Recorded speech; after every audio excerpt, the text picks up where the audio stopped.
Hi friends, అందరికీ నమస్కారం. ఇప్పుడే అందిన వార్త. ఈ రోజు నుంచి బ్యాంక్ అకౌంట్లో ఇంతకు మించి డబ్బులు ఉంటే నోటీస్. దానికి సంబంధించి కంప్లీట్ డీటెయిల్స్ వీడియోలోకి వెళ్ళి తెలుసుకుందాము. ఈ వీడియో ఎక్కడ స్కిప్ చేయకుండా ఎండింగ్ వరకు అయితే చూడండి ఫ్రెండ్స్. అలాగే నా ఛానల్ మీరు ఫస్ట్ టైం చూస్తున్నట్లయితే లైక్ చేసి షేర్ చేసి సబ్స్క్రైబ్ చేయండి ఫ్రెండ్స్. మీరు షేర్ చేయడం వల్ల మరింత మందికి ఇది షేర్ అవుతే నా సమాచారం అనేది తెలుస్తుంది. ఇక వివరాలలోకి వెళ్ళినట్లయితే ఈ రోజుల్లో బ్యాంక్ అకౌంట్ లేని ఇల్లు ఉందా అంటే లేదనే చెప్పవచ్చు. ప్రజలు తమ దగ్గర ఉన్న డబ్బులను దాచుకునేందుకు ఉద్యోగం చేసేవారు శాలరీ అకౌంట్ తెరుస్తూ ఉంటారు.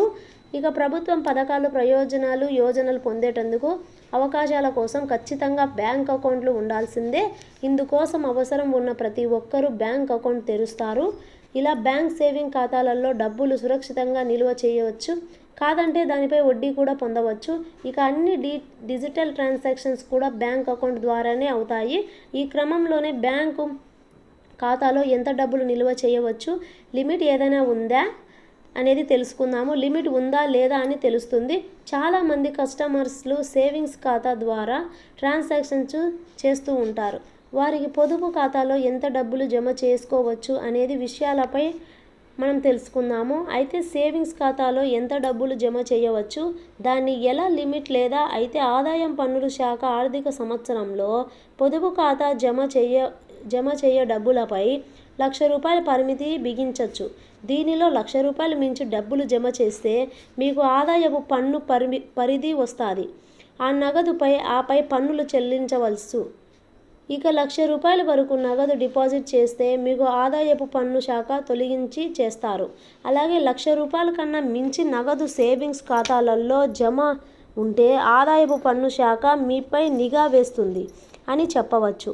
సేవింగ్స్ ఖాతా డిపాజిట్ హిస్టరీలో పరిశీలిస్తూ ఇంకా బ్యాంకు ఒక ఆర్థిక సంవత్సరంలోనే ₹1,00,000 కంటే డిపాజిట్ దాటి సేవింగ్స్ అకౌంట్ అయితే ఐటీ శాఖ తెలియజేశారు. దీనిలో సేవింగ్స్ అకౌంట్ దారులకు ఐరిష్ నోటీసులు పంపే అవకాశాలు ఉన్నాయని మన అధికారులు అయితే వెల్లడించారు. ఫిక్స్డ్ డిపాజిట్లో నగలు డిపాజిట్లు, బ్యాంకు, మ్యూచువల్ ఫండ్స్, స్టాక్స్, పెట్టుబడులు వంటి కొనుగోళ్లకు కూడా ₹1,00,000 పరిమితి ఇస్తుంది అని చెప్పుకున్నారు.